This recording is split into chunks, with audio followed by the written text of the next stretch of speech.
Hello and welcome to the 9 to 5 CEO podcast. I'm one half Tremaine, aka the 9 to 5 landlord. And I'm Zena, aka Zena Dixon Inc. In today's episode, we have a special guest. If you don't mind introducing yourself, bro. Hey, what's going on, y'all? My name is David. I am a loan officer, or a former loan officer, current underwriter.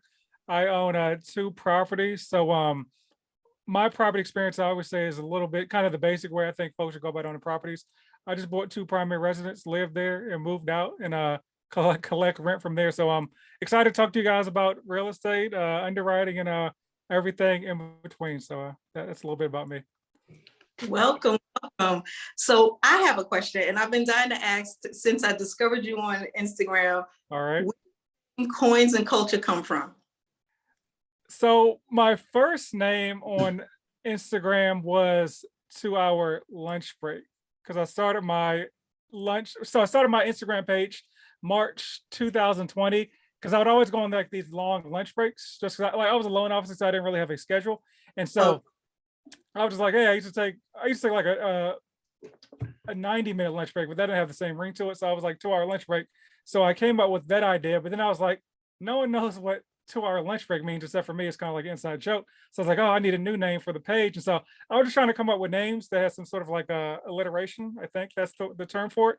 And so I had like money and mortgage. I was like coins and culture. And I was like, if I do the mortgage thing, maybe I'm pigeonholing myself and only talking about mortgage, even though I really only talk about mortgage now.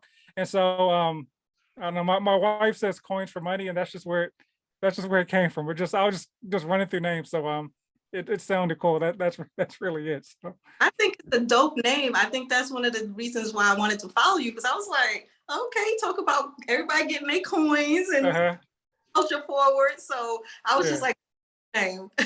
Yeah, basically, I just think a cool name. And I was like, it's not too broad, but sort of specific. But yeah, it was just it sounded cool. That's really it. So. Okay. So to take us back, what was your first introduction into real estate? Man, so my first introduction into real estate, honestly, just watching like shows like $1 Million Listings. No, I guess $1 Million Listings. I started watching it later, but like HGTV and all that other stuff. So I used to just like watching those shows, and so I thought it was cool. Real estate was cool, and then so how I got into like the real estate business was I was working for a company called JB Hunt. I was an account manager, so I was managing an account that delivered to like all the Jack in the Boxes in Texas and the surrounding states. And I don't know, it was a lot of work, and it was kind of boring too. And I was literally on the clock 24/7. So I was like, oh, let me explore other job opportunities. And so my school has a career fair like once a quarter. And so I went to the career fair, and actually so the career fair is on Saturday, and companies on Friday reach out to you to go to like this party so they can kind of get the hooks into you before you go to the career fair. And so like Amazon had reached out to me to go to this party to hire me. So I was like, oh, Amazon, let me go talk to those guys. And then this other mortgage company had reached out to me too, and they were in the same like hotel. And so I was like, oh, Amazon, this random mortgage company. I'm not even a sales guy. I hate talking to people. Amazon it is. So I went to go to the Amazon party in this hotel, and I just could not find the whatever they were doing. I don't know what was going on, some like clandestine location, but I just kept walking around the hotel. And so I was like, I kept walking past this mortgage center, kept walking past, and I was like, I guess I'm here. Let me go in there and see what they're talking about. And I was like, and so the guy, sales guy, they sit down and picture how great the world is. But I was like, okay, I like real estate. I like training. Like in the Navy, I was a training officer. I like teaching folks. I like watching these real estate shows. I don't really like talking to people, but I like real estate. So how bad could it be? And so that's just kind of how I got into the mortgage industry in general. Maybe a long-winded answer about real estate, but yeah, just watching TV got me interested in real estate, and so I stumbled into the career I have now. Awesome. So was your first property a single family, or was it a multifamily? Yeah, so my first property was a single family property. So when I got into it, so I went to the U.S. Naval Academy, and so upon graduation, you go into the Navy for 5 years in order to pay back, because you go to school for free. And so you to pay back your education, you have to serve in the Navy for 5 years. And so I'm from DC. I moved out to Norfolk, and then so my dad was just like, hey, you should probably buy this place. And I was like, okay, how do I do that? And he's like, oh, he told me about the VA loan. And so yeah, the first place I just bought was a condo. And so I will say I had a little bit thought process about that, because I was like, let me get a condo of like 2 bedrooms so I can at least rent one out, because I knew somebody, one of my classmates was moving down. He's actually gonna be in the same shit with me. So I knew he was moving down. So I was like, oh, let me get this condo, but with 2 bedrooms, and I can kind of rent my one of the bedrooms out to him. So yeah, the first property I ever bought was a 2-bedroom condo. And so I had a roommate. He didn't even know I owned the place. We lived there for 5 years together, and he didn't even know I owned the place, because I didn't want to get into any roommate drama and all that. So but yeah, first property, condo, house that, and the roommate didn't even know I owned the place. So it was cool. 5 years, and worked out great for me. So it worked out good for him too. And the rent was very fair, but yeah, single family was my first move. So did you know you was house hacking at that time, or you just did it out of need? I just knew that I owned a place and I was gonna have somebody help pay the rent. This before it was cool for everybody to run around and talk about like, house hacking and all of that. But yeah, it was before it was cool to say you're house hacking. I was doing that just kind of accident, but I don't know, it just seemed like naturally a smart move. Because one, the Navy, like they pay you a living stipend to live somewhere. So I'm like, I might as well use that living stipend to buy a place, and then I can have my roommate give me his living stipend to stay at my place, and it worked out well. Like I think the overall in it was like $1,350 for the place, and he was paying me like $935. Like I picked a random number, so it seemed like I was like calculating something, but yeah, I didn't know anything about, like rents and anything like that. I was just like, hey, let me pick a random number. So it looks like I used some sort of calculations to figure out this number. And so that was the rent that he was charged, and I lived in the place. And so the reason he didn't know I owned the place is because, and obviously you have to like trust your family members, but I had him send the rent to my parents' address, who was the property manager. So he didn't really know who he was sending the money to.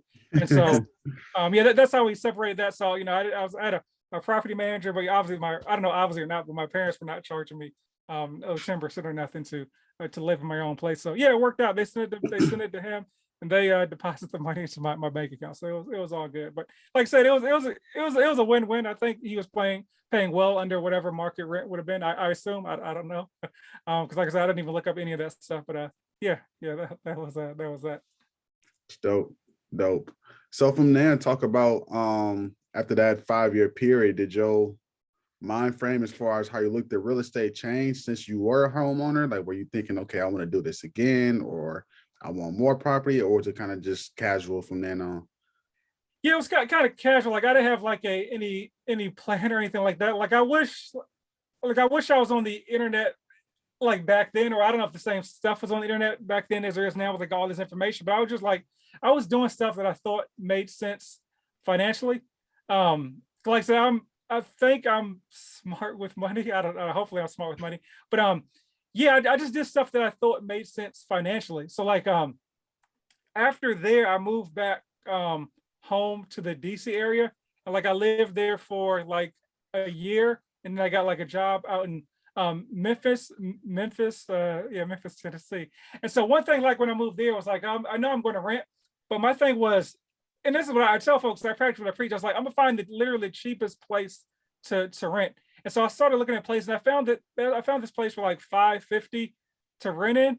It was a little bit too hood, and so I moved to a better place where the rent was like $670. And so I was looking at these 2 places. One was like $670, and one was like $1,240. The $1,240 place was nice, but I'm just like, I don't really own this place. Like, yeah, I'm not into like bragging about an asset somebody else is on. So yeah, I rented in the $670 place, and was able to stack money there too. And so I moved to Dallas, and where I am now, and I bought like another condo here, and kind of did the same move. So yeah, I don't know if I answered the question, but I think I've always had some sort of insight when it comes to money, managing finances, and my parents have helped a little bit along the way with like, if I'll call them, should I do this or that? They just say, yeah, do it. So I guess they've helped a little bit, but I think I don't know, I naturally have kind of known how to do this or that.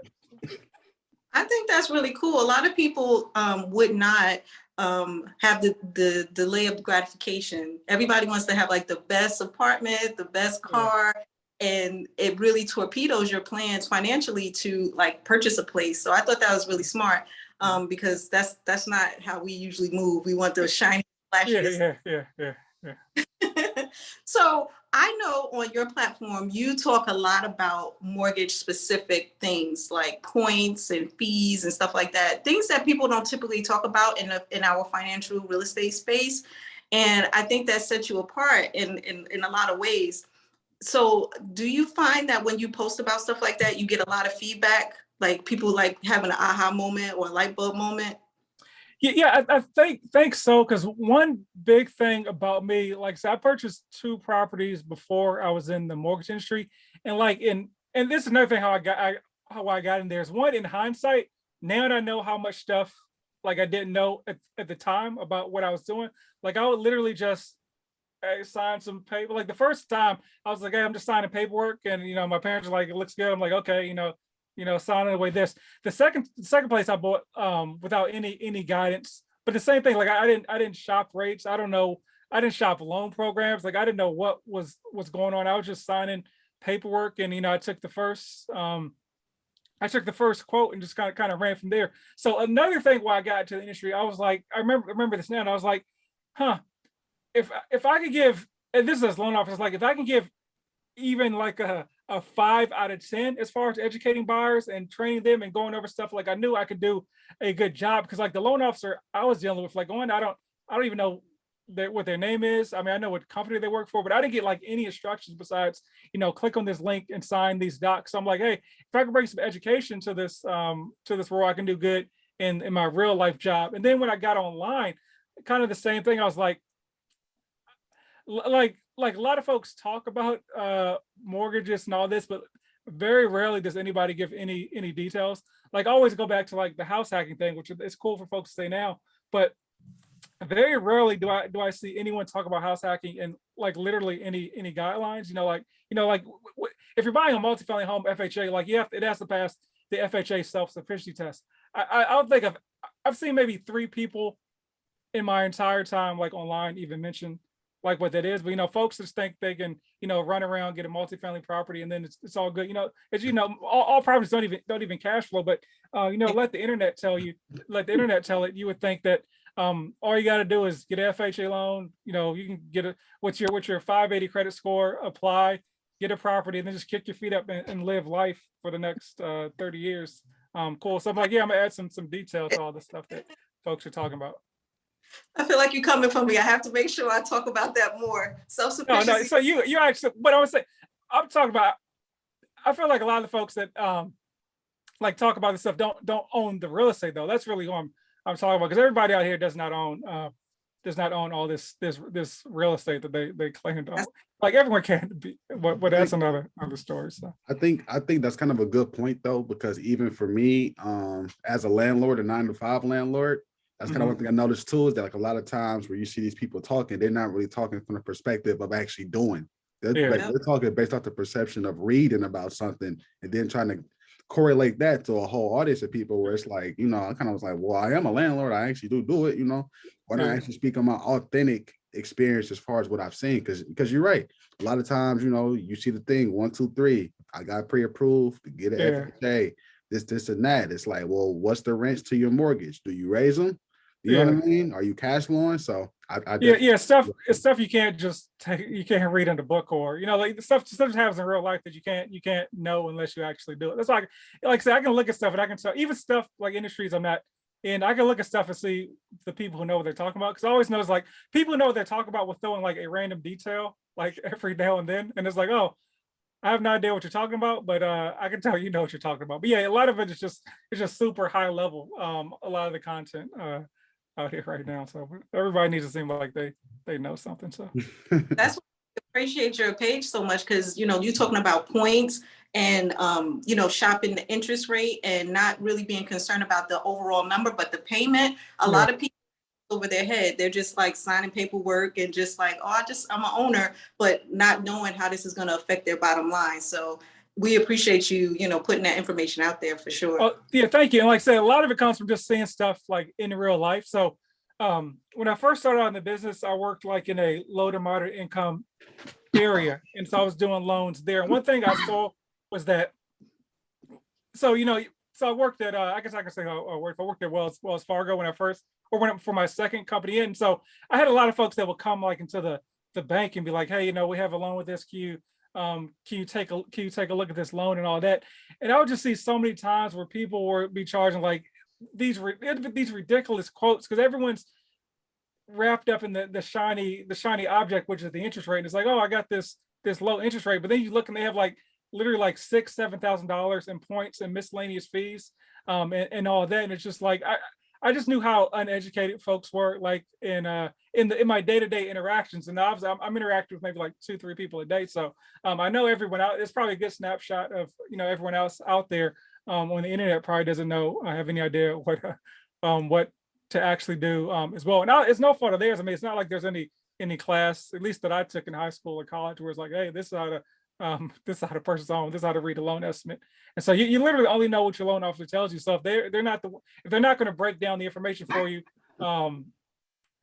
there's really no way for you to know. I guess you can Google it, but most people don't even know what to Google in the first place is the issue. So. Exactly. So I know that you have a home buyers course that you teach periodically. Can you talk a little bit about that? Yeah, so I have a like an e-course where I put in my information that I have into the e-course, so folks can if you find me, click the link in my bio and check that out. But it's just pretty much everything, not everything, but it's a lot what I've learned through the home buying process. And to me, it's really like tips to how to read a loan estimate, what to look for when you're talking to a realtor, what to look for when you're talking to a loan officer, and a lot of stuff that, like I said, I see that folks don't talk about. Excuse me. For instance, like there's like monetary relationships that lenders and realtors can have that a lot of folks don't know about. Like somehow it's legal for a lender to pay a realtor. I'm not sure why. It's called like a marketing service agreement, but it's stuff for you to look at from your perspective as a lender, so that you can properly evaluate your real estate transaction. So yeah, it's a course on that, and a course on house hacking as well, and I have a course on like credit as well. And so let me talk about credit for a second, because like one thing like I said, I see a lot of folks just online, and just honestly, a lot of the information is just people regurgitating stuff that they saw someone else talk about. They don't really have the subject matter expertise themselves, and just and the reason I feel comfortable saying this, because like I said, I've seen how credit works from the underwriting end. And so a lot of times folks just they're talking from super high level in theory, like when they're talking about inquiries and credit profiles and all this stuff that in theory they think works. But like I said, I've seen it from being like from the underwriting perspective, and literally approving and denying loans, and what matters from credit, what doesn't matter from credit. Everything I talk about in my course is how to legally do stuff. And so there's just a lot of misinformation on the internet talking about deleting this and that.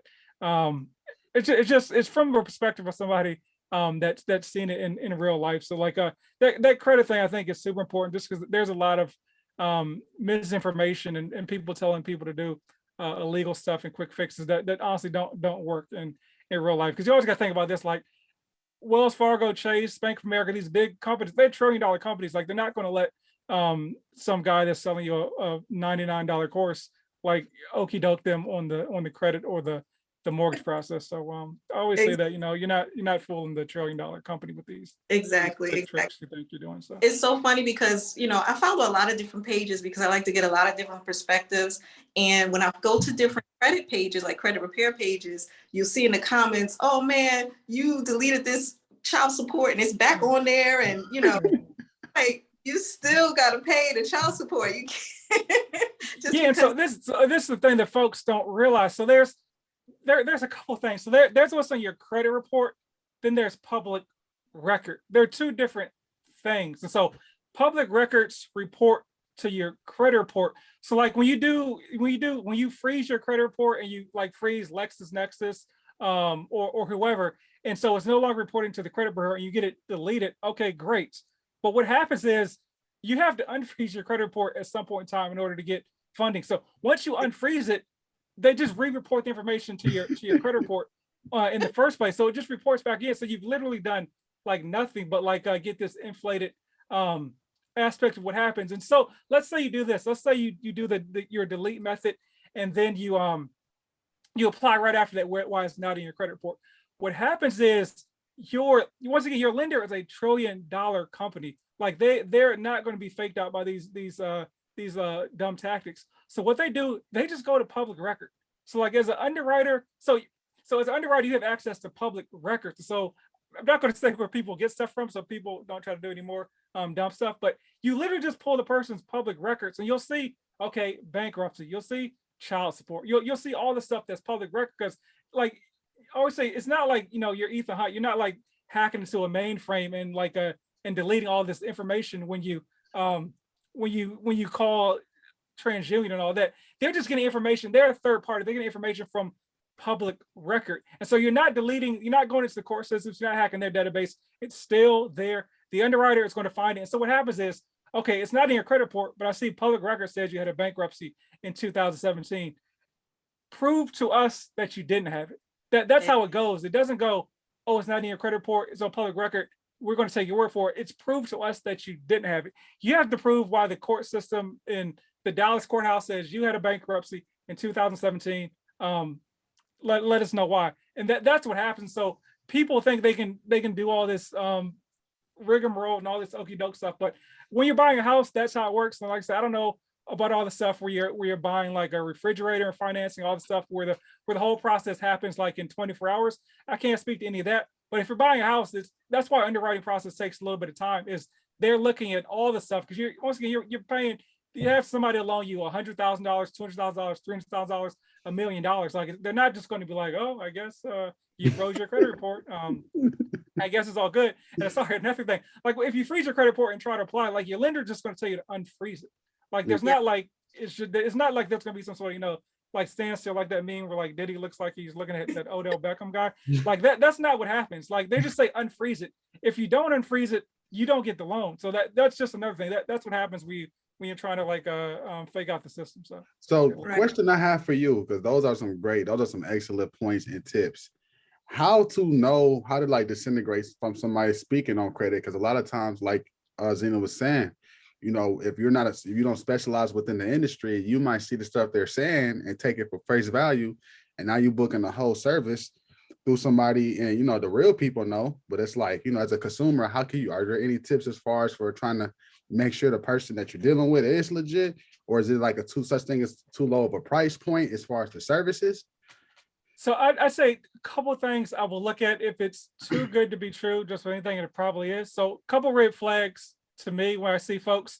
One, if anyone's guaranteed you any sort of timeline, they're either about to do something illegal and like do something like involving like a police report and getting stuff clean from record, or they're just lying to you. So if you read the Fair Credit Reporting Act, it literally says on there that creditors have up to 30 days to reply to an inquiry. So literally up to 30 days. So meaning they can go all the way up to 30 days. No, it says usually up to 30 days. Because it says usually because sometimes it can be 45 days if they get new information during the inquiry process.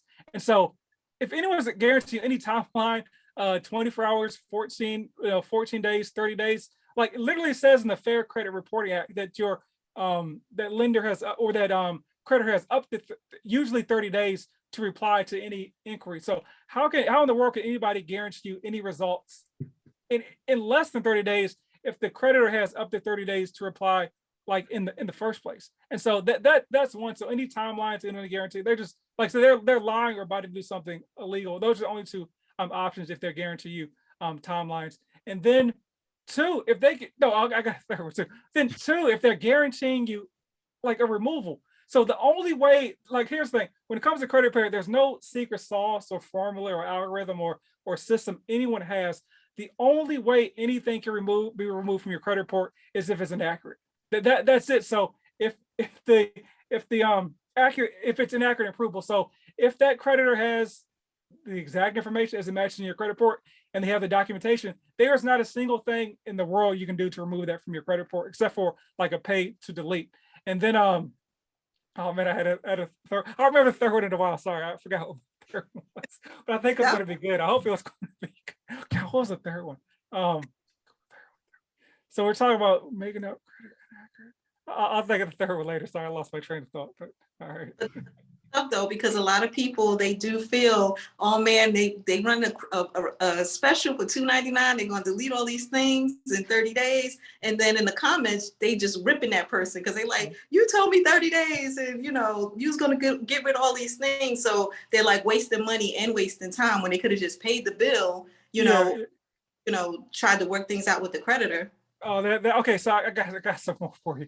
And so I think this is what I was thinking about. And so then the third one is, if anyone ever says never pay a collection, that's the one that I always see. Someone says never pay collections. And so no, you pay collections if the debt is verified, validated, and a lot of times you can pay less for the collection than you would for the credit repair person. So all you do is when someone says don't pay a collection, they're literally just having you pay them. And you're essentially paying the collection because you're paying some other like $150 a month to maybe or maybe not like remove the item from your credit report. When in actuality, if you have like a $500 collection on your credit report, the creditor probably bought that collection maybe for, I don't know, $150, $200. So you probably can pay them $250 or something like that to remove it from your credit report. They'll always say, no, I can't say always, but usually they'll take a lot less than what's on than the collection is collected. So they bought it for pennies on the dollar in the first place. And so I always say, look at that first before you even think about paying somebody for to remove stuff. It's like, oh, is it cheaper just for me to actually pay this person to remove the stuff from our credit report? And most likely it is. But yeah, if anyone's telling you never pay collections, to me that's another red flag, because sometimes you got to pay collections. It makes sense. So I'll give sort of like when I bought my first home here in Dallas, before I knew how like the credit repair stuff works, and I'd always kind of check my credit on my phone app. And so I knew my scores in the 800s. Like my credit score, my shop was showing like a 804. And so when I went through the home buying process, the lender pulled my credit. And so always ask your lender what your credit is, because they should tell you what it is. They're required to if you ask them. And so I was like, what's my credit score? And he's like, oh, 680. And I was like, huh? Because I was like, I've literally never been late like on a bill like in my entire life. Like 680, that seems super low. And also I didn't know that your credit app was not like your real credit score. So I was like, it's saying 804, it must be at 804. And so I found out I had like a $75 collection on my credit report. And I was in the middle of the home buy process. So I literally just called the collection company, was like, hey, what is this? I don't really know what it is, but I'm just going to pay it off to get this removed from our credit report. Like, so one, I didn't even know you're supposed to ask them for a pay to delete. Luckily, they just did that. But I paid off that collection, and my score went from like a 684 to literally back up to an 804. So I guess somehow the credit app was right. But yeah, $75 collection was docking my score 120 points. So usually like that credit app is a little bit, it's if your credit is excellent, it's accurate, because there's not a lot of there's not any negative information for them to miss. But a lot of times your credit app is usually off by about 40 to 60 points, or it doesn't catch a lot of the stuff that the lenders use. Like your mortgage lender uses a FICO 2, 4, and 5. And typically when you're looking at like a credit app, they're looking at a Vantage 3 score model, which is just a different score model. So that's why your banking app is off versus like what the lender uses. I always say it's not wrong. It's just a different score model. That's the same thing for Credit Karma. They use like a Vantage 3 score model as well versus what the lender uses, which is a FICO 2, 4, and 5 model.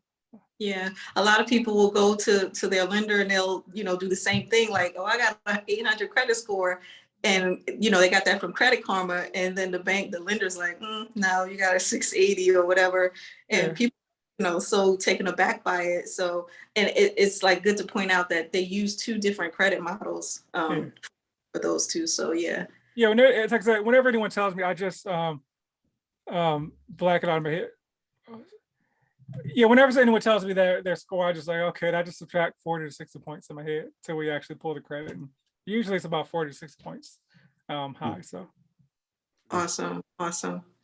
So out of all the advice that you give on your page, what do you think is the most valuable thing that you share that, you know, people should take away when they visit your page and get information? Oh man, that's a good one. So the I guess the most valuable tip I always say, it really has nothing to do with mortgage guidelines or anything. But I would say don't be your first no. Like I don't have any stats on this, but I still most people get denied because they never like apply in the first place. And so Yeah. there's like this misconception out here. And not to say that there's no discrimination or there's no barriers in place culturally, but a lot of times folks think that, oh, the man doesn't want me to apply or get this home, or there's no point in even applying in the first place because of this that. But just apply and see what happens, because for the most part you're going to get you're probably going to get at least somebody that wants to help you, whether it's because they want to help you or they want to earn a commission check. I mean, your loan officer gets paid commission, so it's in their best benefit to have you close the loan. The banks, so people think, hey, and they're the man and all that, they want to lend you money. That's how they make money, is by lending you money. So yeah, I'd say the biggest thing is don't be your first no, just apply. The worst that can happen is they can say no, but then it's on you to ask them why it was a no. It's like, you know, so there are three things that you need to qualify. You need the applicable credit score. So you need to find out what that is for your specific lender. Usually it's around at least a 620, but some lenders are higher or lower depending on the loan program. Then two, you need the appropriate debt to income ratio. So depending on what loan program you're using, what type of loan, it can be anywhere from like 33% all the way up to 50%. So you want to ask your lender, you know, what kind of debt to income ratio you had. And then three, you need to make sure you have the appropriate funds to purchase the home. And so the funds consist of the down payment and the closing costs. So you want to ask them, you know, how much money you need to buy the home, as far as like the actual number, not like 2 to 5%, like people say, the actual number that you need to buy the home. And then also you want to ask them, you know, hey, are there any down payment assistance programs available that can help me reach the number? So the key is available, not that the lender has, but the key is to ask them that are available, because a lender is not going to tell you about down payment assistance programs they don't have, unless you ask them. I mean, I'm a lender. I don't tell people about down payment assistance programs that I don't have unless they ask about it. So that's just what it is. So That's good stuff. A lot of people don't. The thing about, you know, being their first no, that is so critical, because I see so many people just take themselves out the game just because they psych themselves up for this imaginary scenario. yeah. And the that you said that's so key is lenders, they want to make money, so they're not going to tell you. No, they're going to say, okay, we found these issues, let's fix this, and then we can move forward. So that's so key. And then the other thing that drives me crazy is people saying you can buy a house with no money. You need yeah. Exactly. They're just like, I don't have any money. My credit is shot. How can you help me? Like, people in my DMs, I'm like, I can't, because you need to get some things together first. You know? I always say, like, would you like? I always tell folks, look at it from their perspective. Like, would you lend someone like money for, like, would you lend somebody $300 that was in that scenario and was a stranger? The answer is probably no. So now think of the other, from the lender perspective. They're lending you $300 and adding 3 zeros on the back end, and they don't know you. Like, why in the world would they lend you money if you have no means to pay it back? And so, I think if you look at it from that perspective, it's like you wouldn't lend you money. Like, why would you think the bank will lend you money? So exactly. So what do you think about the NACA program? I know probably as a lender you didn't do that type of mortgage because it's a specialized mortgage for that company, but I know a lot of people will say, well, you can go the NACA route. What do you think about that? So yeah, so correct. I have two. I guess I have one perspective. It's kind of evolved over time. So for folks that know, like, NACA's motto is basically, if you can pay your rent, you can pay a mortgage. And so they don't factor in your credit, like your credit score, traditional credit score, and you can actually close with like no money down. And so when I first heard of NACA, it was it was as a when I first became a lender. And so people would always kind of badmouth it and be like, hey, the loan program takes so long, and it was realtors talk about it. The loan program takes so long, and all this to go through, and it's a hassle, blah blah blah. And so I always thought the NACA program was terrible. And so I think Andre Haynes at Renaissance 125. I talked to him about that program. He's used the program twice. He's supposed to use it once, but he used it twice.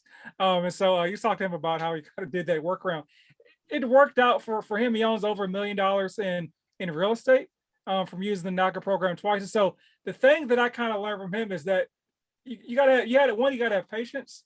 Then two, you have to actually you have to stay on the NACA folks, and then you have to do some work on your end. So with like a traditional loan, like your lender pushes you a lot more than probably the NACA person does. Just they have so many clients, so you have to kind of stay on top of things. But like I said, on paper, it's a great program. I mean, like I said, you're asking somebody to lend you money without a traditional credit score. And I say traditional credit score because they do factor in like your spending habits and your saving habits and all that other stuff. Like you can't just, your finances can't be in shambles and then it's like, oh, here goes a loan. But they don't factor in your credit score, but they look at like, hey, this person has been saving money, $500, I don't know, a month or whatever to cover the mortgage. So kind of my takeaway is that they're giving you a lot of stuff for a little bit on your end.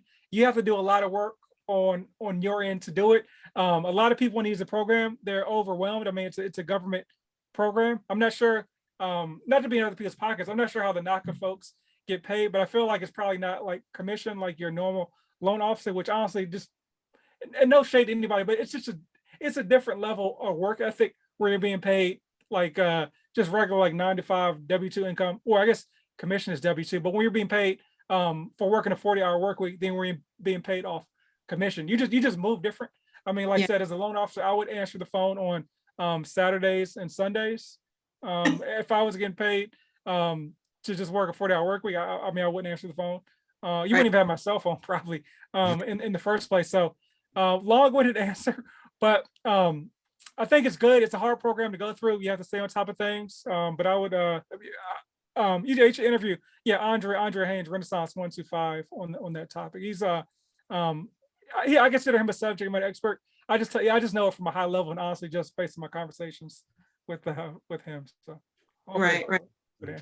Yeah, we know about Andre. We can't wait to have him on the show. Right. But it's just cool to get your perspective as a former loan officer. One more thing. Sorry, and I forgot to say, and I think when I was talking about all the people that badmouth the program, the thing about the program is you can't do a NACA loan unless you're in the NACA program. So in hindsight, I know a lot of people that were talking about the program couldn't lend to it. So that leads to some people. How can I say this? Like you have to be qualified as a realtor to be in the program. So the people that were talking about the program being bad didn't have the ability for their client to use the program to with their clients. If that makes sense. So I feel like some of it was just people that a lot of people at times people badmouth stuff that may be better than it usually is if they can make money off it. If that makes sense. Hopefully I'm saying that right. So sure.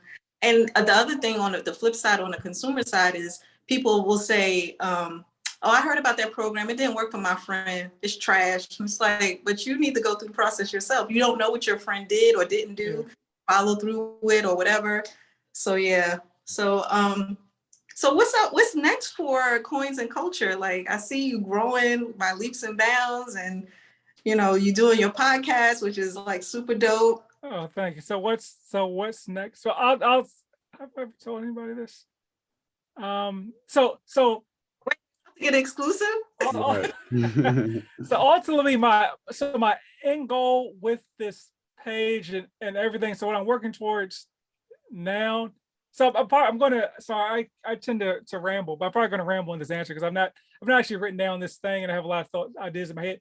So ultimately, the goal with the page is just one. So I'm working on my YouTube stuff. So I like to make that like a great resource for home buyer education.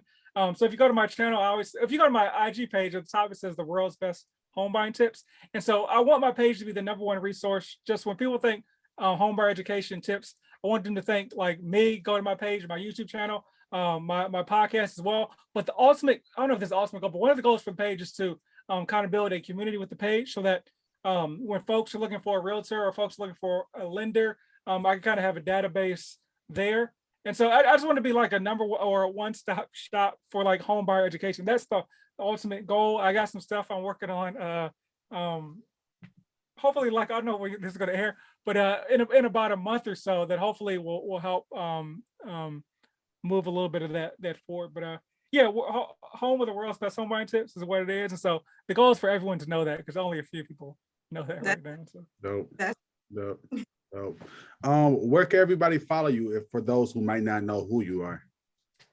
oh yeah, I don't even think that's in my handle. So you can find me on Instagram at coins, the letter N, culture on Instagram. Yeah, that's my only name on Instagram. Ironically, my stuff and other pages is different. I have a Twitter. I don't really use that. I guess I have the same name on TikTok. So I have a podcast as well. It's called House Rich, and so just talk about folks about real estate stories. And I go a little bit. So my podcast, my YouTube, I go a little bit more in depth on topics. So like IG, they hold you to 60 seconds with those reels and stuff. So I have like long form videos, like 5 to 10 minutes on various home buying and credit topics as well. I think I even got I don't know. I think I'm going to post a video on credit repair on there. I have one that's like 10 minutes, but I think I'm going to post like a 60-minute video. I've been debating to actually post this 60-minute like a DIY credit repair video online. So I don't know, check the YouTube page House Rich and maybe on there someday. I feel like I've recorded, but I don't know if I'm going to make it free or not. We'll see. I haven't decided on that yet. But so I give long answers to short questions. But you can find me at Coins and Culture or House Rich on YouTube, the podcast. But yeah, just go to my IG page and click the link in the bio. You'll find everything about me there. So. Well, thank you for doing the show with us, man. I feel like I learned a lot. Zena, you feel the same way? I sure did. I think I'm gonna take your credit course. Okay, I appreciate it. Hopefully I can ask about you there. Okay. All right. Well, that's gonna do it for today's episode. I'm Tremaine, aka the 9 to 5 landlord. And I'm Zena, aka Zena Dixon Inc. All right, y'all have a good one. Be blessed. All right, thank you. All right.